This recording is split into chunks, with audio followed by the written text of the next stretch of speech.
আমরা আগামী 18ই এপ্রিল শুক্রবার বেলা 3টে থেকে সমস্ত পীরজাদা হুজুরদের পক্ষ থেকে আমরা একটা সভা করতে চলেছি। ফুরফুরা শরীফ উজ্জ্বল পুকুর ধার বেলা 3টে থেকে। আসসালামু আলাইকুম রহমতুল্লাহ। সবাই আপনারা অবগত আছেন যে এই কেন্দ্রীয় সরকার যে নোংরা আইন পাশ করেছে তার বিরুদ্ধে গোটা ভারত জুড়ে একটা আন্দোলন গড়ে উঠেছে। জাতি, ধর্ম, বর্ণ নির্বিশেষে সমস্ত সম্প্রদায়ের মানুষ এবং ফুরফুরা শরীফও তার বাইরে নয়। বিগত দিন আপনারা দেখেছেন ফুরফুরা শরীফের সমস্ত পীরজাদারা তারা এই বিষয়ে খুব গুরুত্বপূর্ণভাবেই আলোচনা করেছেন এবং সুপ্রিম কোর্টে সমস্ত পীরজাদাদের পক্ষ থেকে কেস পর্যন্ত করা হয়েছে।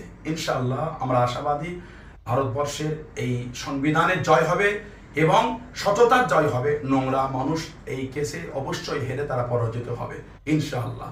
আমরা ফুরফুরা শরীফের পক্ষ থেকে বিগত দিন আপনাদের করে অবগত করেছিলাম, আবার করছি।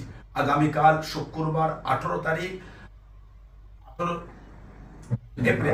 এপ্রিল আমরা ফুরফুরা দরবার শরীফের সমস্ত পীরজাদাদের পক্ষ থেকে একটা সভা, আমরা আগামী 18ই এপ্রিল শুক্রবার বেলা 3টে থেকে সমস্ত পীরজাদা হুজুরদের পক্ষ থেকে আমরা একটা সভা করতে চলেছি। ফুরফুরা শরীফ উজ্জ্বল পুকুর ধার বেলা 3টে থেকে পর্যাপ্ত সময় পর্যন্ত হবে।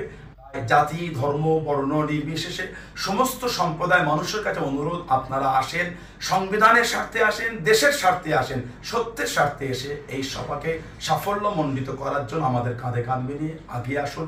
এই আশাবাদী আমরা আপনাদের কাছে। এবং অবশ্যই আমাদের এলাকার পরিবেশ আমাদের শান্তি বজায় রাখতে হবে।